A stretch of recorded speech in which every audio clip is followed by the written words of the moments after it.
Hey everyone, it's Miss Susan from the Central Library, and I am here today with another family art break. Today's going to be sort of like arts and crafts because we're going to be making our own mini notebooks and decorating them using different art techniques. Initially, I was going to have us hack like a notebook, like composition book that we already had, but I didn't have any. Couldn't find any.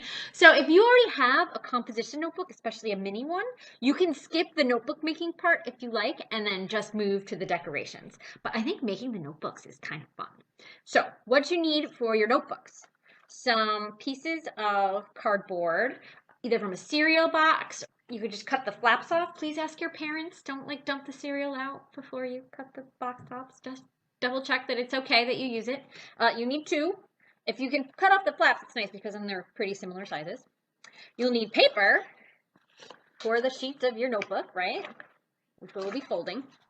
You're going to need some school glue, like Elmer's glue. So I dumped my glue out into a little container here. And then I added some water because then it's going to make it like a sort of like Mod Podge. So it's nice and flowy. As you see, it's diluted. So you'll put in some glue, just squeeze it out from the container into a little plastic cup, and then add like a quarter inch of water all the way across the top, and just give it a stir until it's nice and flowy. You'll need, if you have one of these little glue brushes, this would be very helpful, sponge brush, but you could use a regular paintbrush as well. It's no big deal. And then you're going to need your decorative items to hold your notebook together. If you have, yet again, I have this pink tape. I also found some really fun little washi tapes. If you happen to have any washi tape, that would work too. Anything you think would be cute to tape it together. If you only have plain tape, that's fine too, because we can also color that or paint over that. So let's get started. So the first thing you're going to want to decide is how big you want your notebook. Do you want to have a super tiny mini notebook? Or do you want something a little bit bigger? So once you decide what size you want, you can make sure that you have two covers, two pieces of cardboard that are the same size. So if you look here, I have these two pieces of cardboard. Let's say I want mine to be about 2.5 inches long.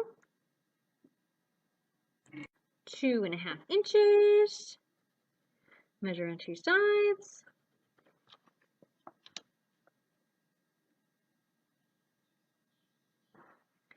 Draw a line. And then you can just cut along the line and you will have two equal size notebook covers. 1, 2.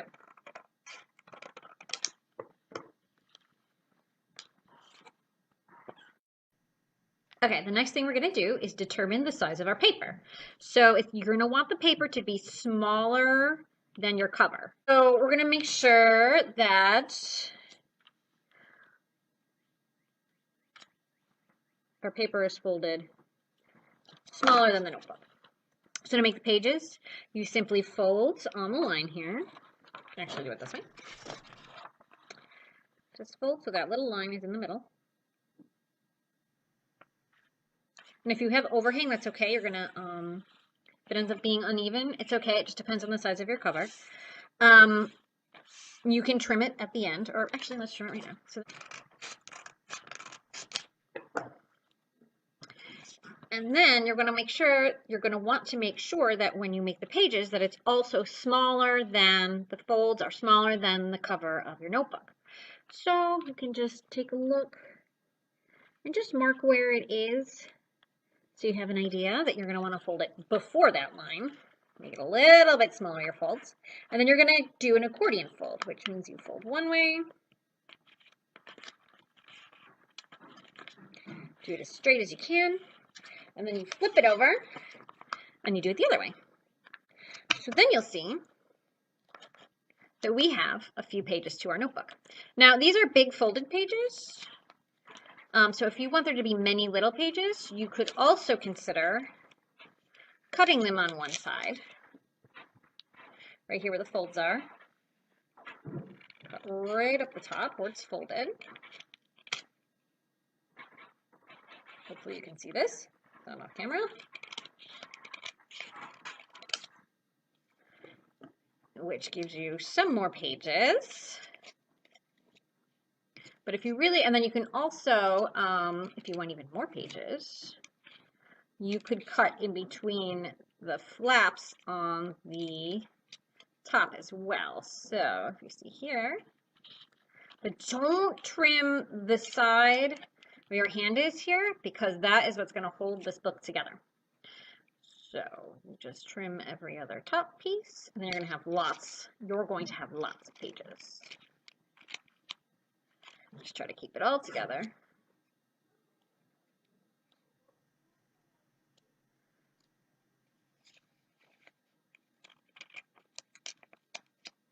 And it does not have to be perfect.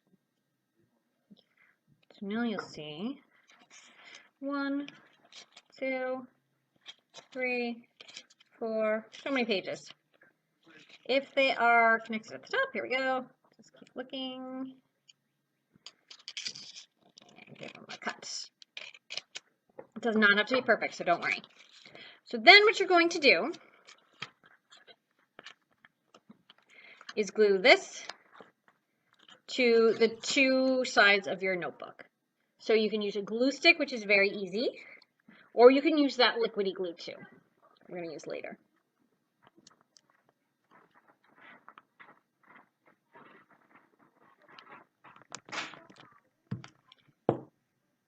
Side 1. And again, if it doesn't work out perfectly, you can always trim it at the end. Just make sure everything is straight on the one side that's going to be the binding of your book. 1 and 2.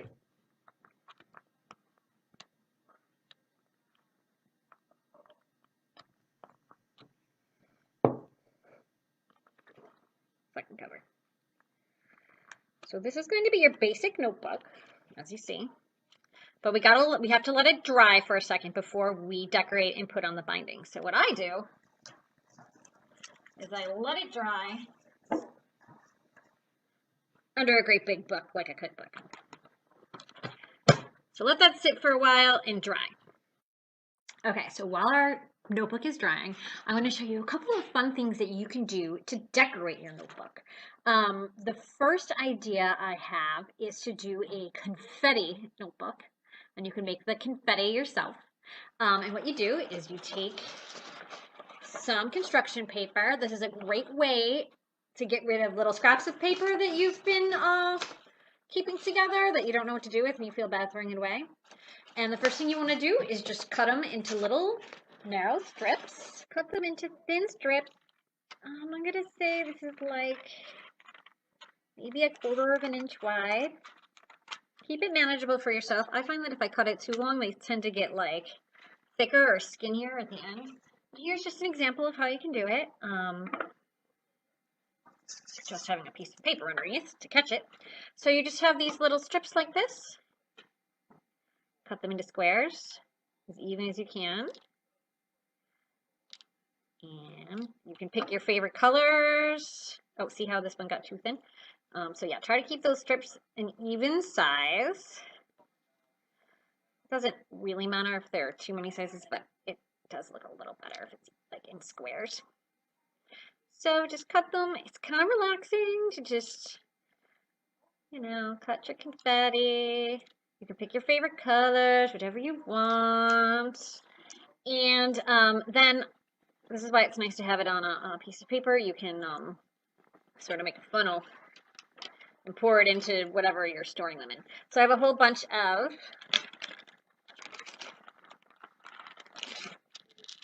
confetti that I made here.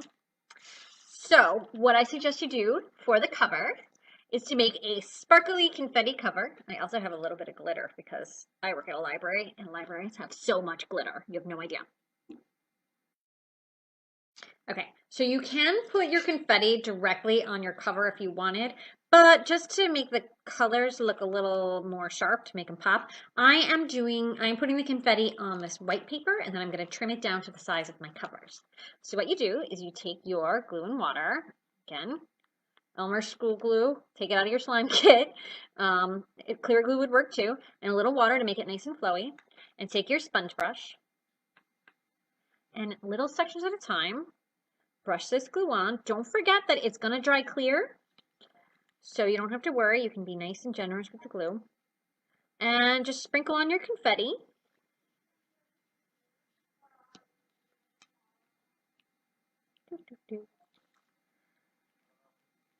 Every once in a while, tap it off because there's going to be more confetti than you can keep on here. So this gives you the right idea. Fill up the whole paper with your decorations. And after you let it sit for a second, let it start to sort of stick down, you will take your sponge brush again with the glue, and you're going to sort of seal it in by tapping it over your confetti. Now, if some comes off, that's okay. Just keep going. That's why you want to just sort of dab it. If it looks really thick, it's okay. I promise you it will dry clear. Here is my finished sparkly cover. I don't know if you can see, it's got a sheen to it because I covered it with that another layer of glue, and it really kind of created like a little seal on the paper and the glitter, which is good. Okay, so that bigger notebook that I made earlier is still drying, but I did make this little tiny notebook. Okay, so I ripped off a piece of this decorative tape, and then I cut it because I just thought it was a little bit too thick. So I just cut off a little bit of it. And then make sure you find the right part of your notebook that actually opens.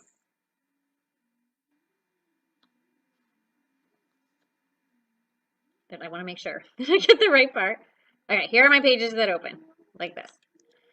And on the other folded side, I'm going to use this tape.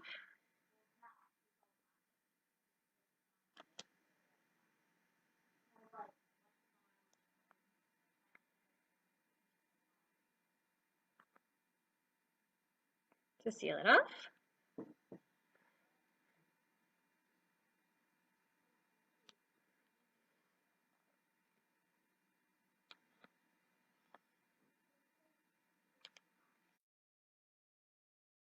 Another great idea I thought would be fun is to use some of our other artwork from other previous programs to turn into notebook covers too. If you remember, we made these galaxy watercolors with markers a few weeks back.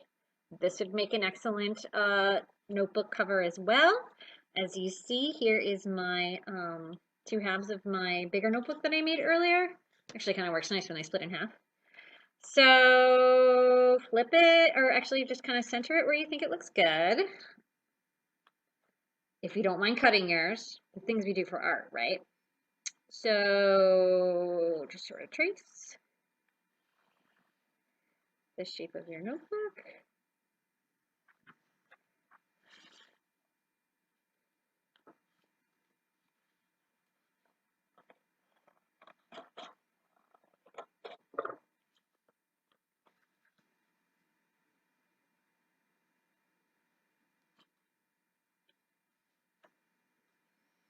A little glue.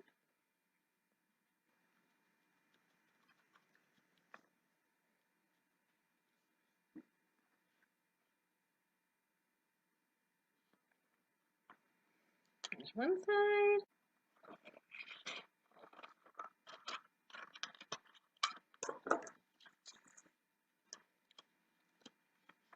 Glue this one on.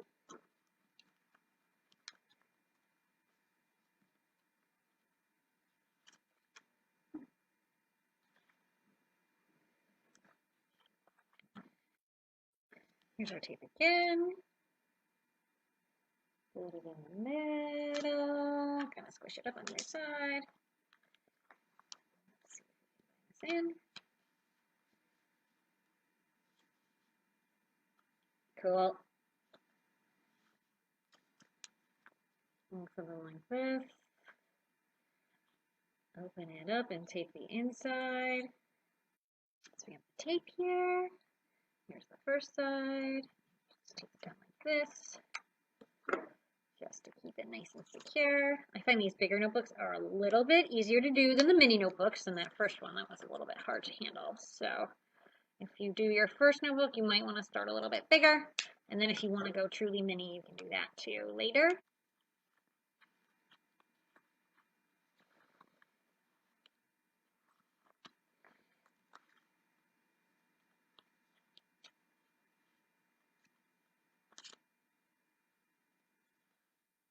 Notebook 2, I might trim that a little bit. Let's try it. Okay. I used a little trial and error with that Galaxy one, and look at how cool that turned out.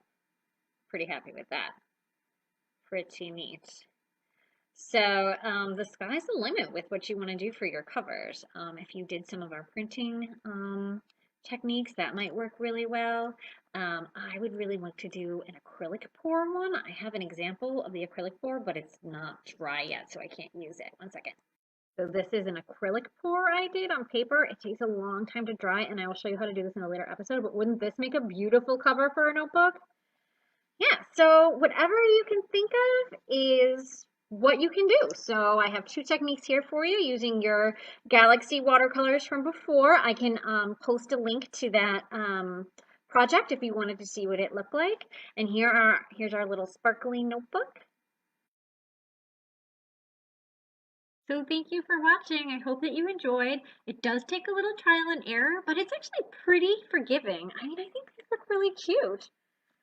I really like this Galaxy one. I'm kind of proud of the Galaxy one. That one turned out neat. Thanks. See you later. Bye.